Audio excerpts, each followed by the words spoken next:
Hello, I'm Beth Joey and welcome back to my booktube channel. It has been a little while since I last posted a video. Apologies for my extended absence. I'm not going to go into the details of why. There's a lot been going on in my life, including the fact that I got married, yay for me. So let's just crack straight into the topic of today's video, which is going to be a massive book haul. Obviously, because it's been so long since I last filmed a video, I have a lot of books that I've acquired. I've got like a double stacked pile right here, and we are going to go through all of them today. I will try and timestamp this video, but yeah, we've got a lot to go through, so let's crack straight in with the first book, which is actually a trilogy, and that is the Book of Azrael series or trilogy by Amber v. Nicole. This series starts with the Book of Azrael, which follows a girl named Diana who makes a deal in order to save her and her sister with a monster called Caden. He is a monster that is worse than your worst nightmares, and she makes this deal, and it essentially means that she is in servitude to him. She has to hunt down this ancient relic, which ends up capturing the attention of an angel named Sam Keel. Sam Keel has basically been in hiding, neglecting his crown ever since the Gods' War that left him traumatized. But now an attack on those he loves, which was incited by Diana, has forced him to re-enter the realm, re-enter the conflict, and work with Diana, put their animosity aside so that they can achieve a similar goal. I did attempt to read this book a little while ago. I ended up putting it down, not because it was bad, I am still gonna pick it up again, but because my mind wasn't ready to deal with a story that required me to actually use my brain. I mean, if it tells you anything, I picked up Ice Planet Barbarians immediately after reading this and ended up reading like 8 of those. So that's where my mind was at. I am keen to still read, obviously, the rest of this trilogy. I haven't unhauled it, so fingers crossed I do get to that soon. Next up, we've got A Touch of Chaos by Scarlett St. Clair. I think this is the 4th book in this Hades and Persephone retelling series. This follows, obviously, Hades and Persephone after a night where Persephone accidentally kind of makes a deal with Hades that basically means that she is forced to make life grow in the underworld. The only problem with that being that the goddess of spring manages to kill every plant that she touches. She is currently unable to make life grow at all, and now she has to make life grow in literally the place where all the dead go. But she's desperate to get away from her mother, so she gives it a go, and through this process we've got an amazing enemies to lovers kind of dark romance. It is so addictive. It's incredibly sexy as well. I would recommend picking up the series if you do like retellings, and if frankly you do like dark romance, because I don't think it leans too heavily on the whole Greek mythology side of things. I have very limited understanding of Greek mythology and I'm able to get through this, so if that is you as well, you'll find it easy. Then I picked up a book which is very unlike me in terms of the sort of stuff I usually read, but I've been kind of going down this dark romance path at the moment lately, so I thought, why the hell not go with the darkest book that I have heard of, and that is Den of Vipers by K.A. Knight. This is an incredibly intense read. I have actually already read it very recently. I don't think I actually have many good things to say about it, so I'm kind of just going to give you the synopsis and very brief thoughts, and then you can take it with that what you will. Basically, this follows a woman who is kidnapped by a number of men. This is a reverse harem. Well, she's sold to them, I guess, by her father, who is a horrible human being, and it is just them in a gang having incredibly kinky sex that is kind of almost too kinky to be sexy, for me at least. I'm not trying to kink shame anyone, but the gratuitous violence in this is just not my thing. The psychopaths and the craziness is just, it's a bit much. That is all I'm gonna say about this. There is an underlying plot relating to power in this world and the triad and gang warfare, but I don't really think it is enough a part of the story to really warrant much more of a mention than the fact that it exists. So yeah, that's Den of Knights, or Den of Vipers, sorry. Next up, I picked up another series, which is the Briar U series by Elle Kennedy. This is one of her hockey romance series. It's set at Briar U, which is a university. This is one that I haven't read yet, but basically each of these books follows a woman falling in love with a hockey player in various sorts of situations. I haven't read any of these, so let's just take a quick look at the blurb to kind of get an understanding. This one is an opposites attract romance, so that's the chase. I'm guessing we've got a nerd and a hockey player. This one is a bad girl and potentially good boy hockey romance, I'm guessing. So based on the fact that it says everyone says I'm a bad girl, they're only partly right. This one, The Play by Elle Kennedy, is the tagline is some rules are meant to be broken. I think it's a friends to lovers romance. And lastly, we've got The Dare. The tagline is some risks are meant to be taken. And on the back it says The Dare seduce the hottest new hockey player in the junior class. So I'm guessing some kind of bet, some kind of dare situation, maybe a bit of enemies to lovers. I don't really know, but yeah, those are the 4 books in the Briar U series that I have bought. I loved the off-campus series by this author, so I'm sure I will love these too. And speaking of the off-campus series, I also bought the new paperback editions of this series. So we've got The Deal by Elle Kennedy, we've got The Mistake, we've got The Score, The Goal, and The Legacy. So to run through each of these individually, they obviously all are hockey romances set at a university, but The Deal is about a girl who fake dates a guy in order to make another guy notice her. The Mistake is about a girl who decides to hand over her V-card to a massive player on the hockey team, and then he ends up catching feels. The Score is about a girl who has just come out of a really intense breakup, and so she decides to, I guess, have rebound sex with another player on the hockey team. The Goal is an accidental pregnancy romance between a girl who has her whole life sorted and this throws it for an absolute loop, and a hockey player who is just absolutely in love with her after one sizzling night together.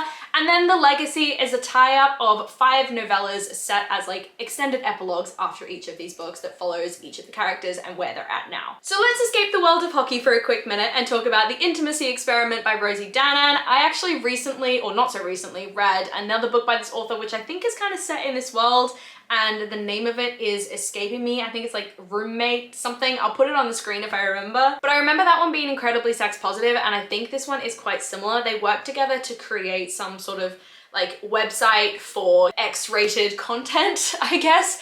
And this one I think follows a girl who was part of that whole process. She co-founded the website and she's ready to extend her learnings, her long list of qualifications, but higher education won't hire her. So she meets up with Ethan Cohen, who is one of the city's hottest bachelors, and he became rabbi of his own synagogue, and they host a buzzy seminar series on modern intimacy together, and over time, I guess, grow incredibly attracted to each other. Next up, we've got Just for the Summer by Abby Jimenez, which is the 3rd book in what is not really a series, but it's 3 interconnected books in the sense that I think they're set in the same world and the characters kind of relate to each other in different ways. And this follows 2 people who basically believe that they are part of a curse. They have a curse upon them, and that curse is that whenever they date someone, immediately after breaking up, the person they dated goes on to find their soulmate. So in order to counteract this curse, the 2 of them decide to date each other, and then they'll go on to find their soulmates.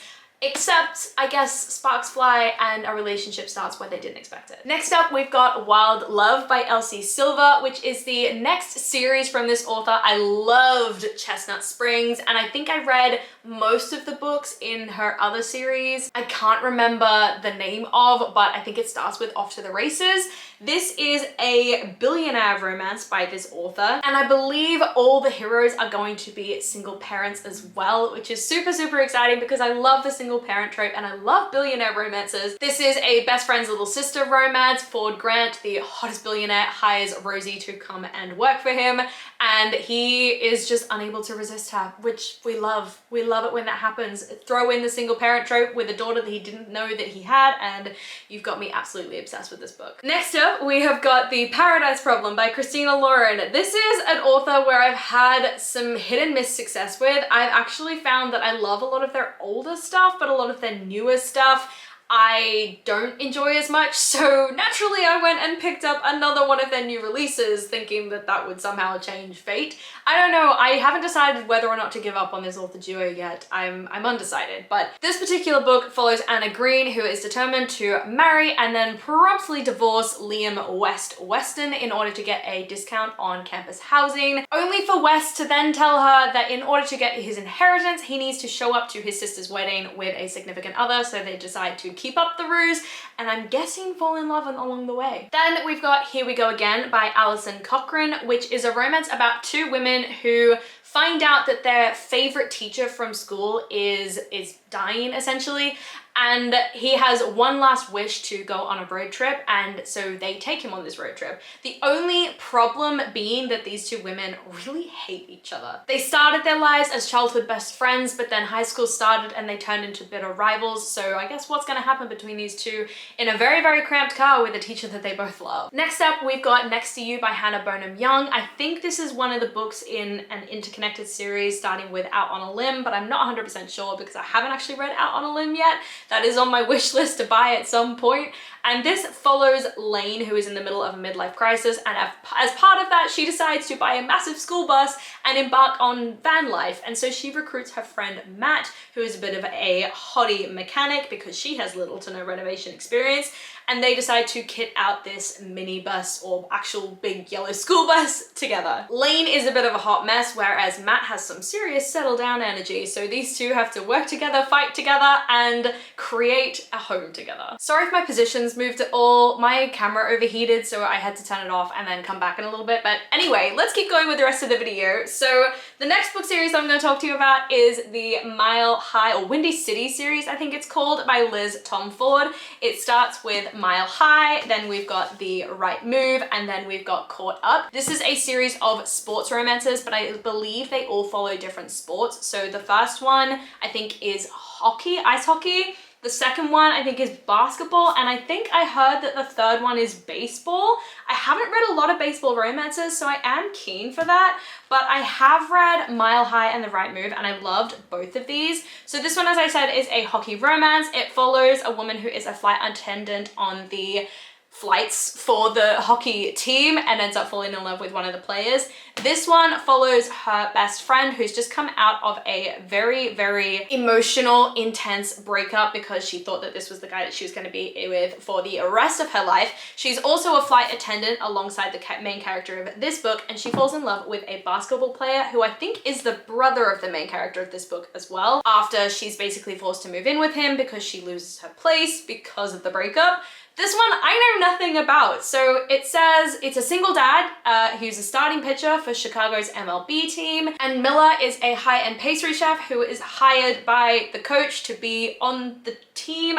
It's really confusing actually, and she anyway is determined to make Cal realize that he needs to have fun over the summer, and that turns into a lot of fun, I'm guessing. Next up, we've got This Could Be Us by Kennedy Ryan, which follows a woman named Soledad who has her life entirely planned out. She fixes everything, but then catastrophe strikes and the life she built with the man who is supposed to be her forever disappears into a cloud of betrayal and disillusion. But she's too busy looking after herself and her daughters to really dwell on that, so she decides to go on a sort of train of rediscovering herself, only to fall in love with a man that she can't seem to resist. She doesn't know if she can trust him or herself. She doesn't want to repeat past mistakes, and she doesn't know if she is able to make room in her life for what could be. Next up, we've got One Cursed Rose by Rebecca Zanetti. This is a book that I got in a book box. I'll try and link it down below. I think it was a smutty book club kind of book box, so I know literally nothing about this book. I am going to read the blurb to you.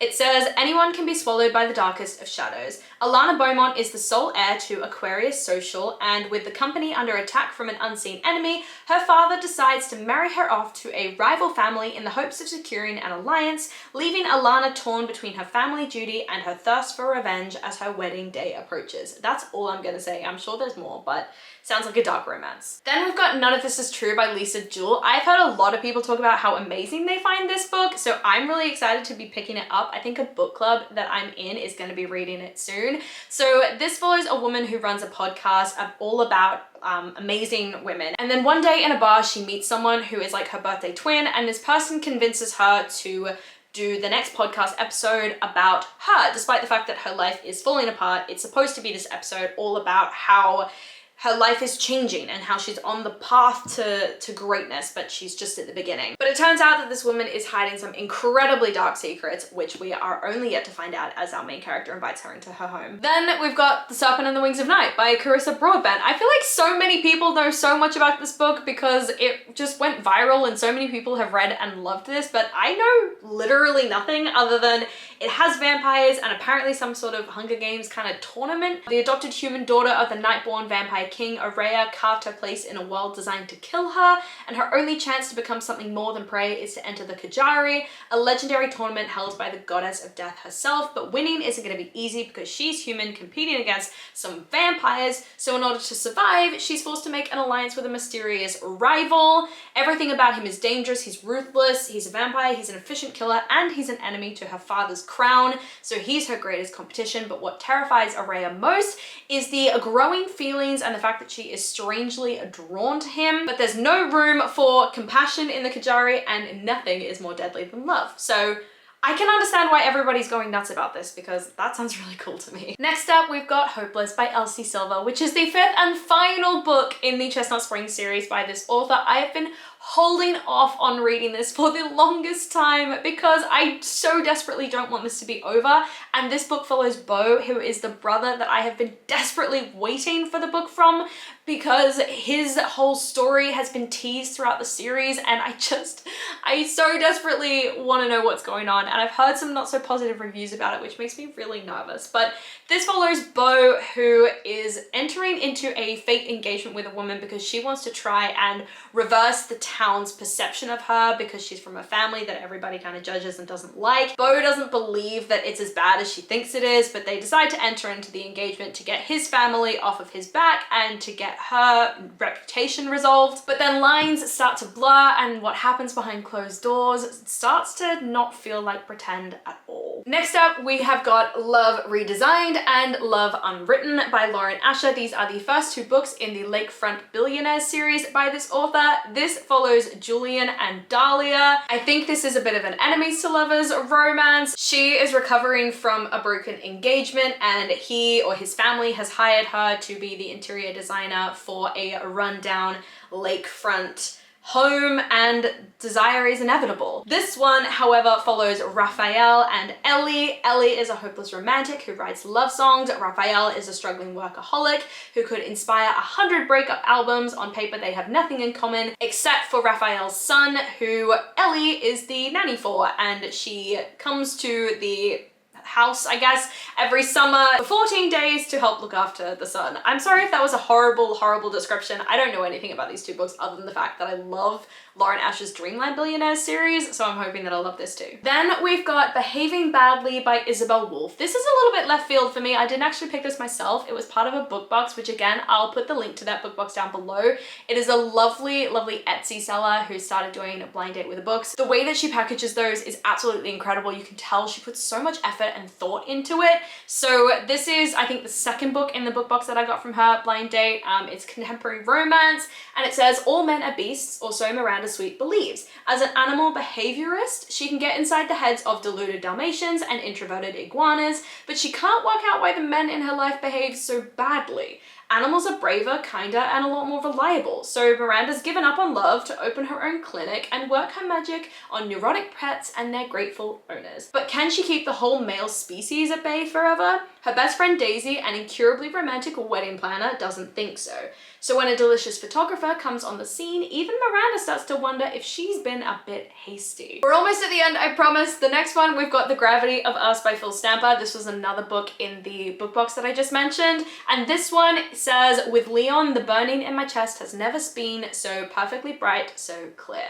When Cal's dad is selected for NASA's mission to Mars, Cal feels like his future is falling apart. How can he become a serious journalist when his own family is part of the hottest story around? And how long can his parents pretend to be pitch perfect when all they do is fight? Only Leon understands. He's an Astro Kid too, and before Cal knows it, falling apart becomes falling head over heels. Then we've got The Veiled Kingdom by Holly Renee, which I recently read and absolutely loved. This is a spicy kind of enemies to lovers hidden identity romance, and it is incredible. It follows a woman who is a princess, but she's hiding her identity, and she ran away from the kingdom that she hates and the father who abused her, only to be captured by the rebels, but they don't know that she's the princess, so she learns to train with them and fight with them and fall in love with one of the very influential sort of rebel people. Then we've got Hooked by Emily McIntyre. We are racing through these now because I think my camera is overheating again. And this is part of a series by this author, which I think are retellings of fairy tales, but where the villain gets the girl. So this one is a Peter Pan retelling, so Hook gets the girl. Then we've got Filthy Rich Vampire. I actually own this on Kindle, but then I was doing a book swap with someone and this was one of the books that they were offering. I was like, screw it, I'm gonna get the physical edition as well because I need multiple editions of a book that I haven't even read yet. And this is by Geneva Lee. As for what it's about, it says Julian Rousseau has a problem. He's single, and for the world's wealthiest vampires, the social season is about to begin. Julian would rather stake himself than participate in the marriage market. But as the eldest, most eligible Rousseau, he's expected to find a wife before the season ends, whether he likes it or not. And then when cellist Thea literally stumbles into his life at a gala, he knows that she is the last person he could ever fall in love with. She's too innocent, too kind, and way too human. But now that she knows about his world, she's also a walking target. She needs protection. He needs a fake girlfriend to discourage overzealous vampire matchmaking. So they make a deal. Julian makes Thea an irresistible offer. Pretend to be his lover and he will change her life. For 1 year, they'll attend the season's social events together in exchange for his protection and a way out of her mother's crippling medical debt. But with each moment they share, new dangers emerge, a desire as forbidden as their stolen touches, an awakening of a long dead heart, and secrets that could tear them both apart. So that is that book, and that is all the books. That is every single book I have hauled recently. There are a lot. I'll put the number up on the screen, the total number. There's been a lot to go through, but if you stuck around, congratulations, you made it through. I've got this video now and I'm really hoping that I continue my stream of, you know, getting my booktube back up and running, continuing my book talk, and having a lot of fun in this bookish community. You guys are where I feel most welcome, most safe, and most comfortable talking about the things I love, so let's continue to foster that. So let me know in the comments down below if you've read any of these books and if there are any that you think I need to pick up next, like right now, immediately, because I want to be prioritizing those. I want you guys' recommendations. Or if you don't know what to say, just let me know what you're reading at the moment, whether you're loving it, hating it, all that kind of thing. Come and chat to me in the comments down below. I love talking to you guys so much. If you like this video, please do let me know by hitting that like button, subscribing to my channel, and hitting that notification bell so you'll be notified whenever I release new content. I can't wait to chat to you guys more, and yeah, enjoy some bookish content together. I'll see you later, lovelies. Bye!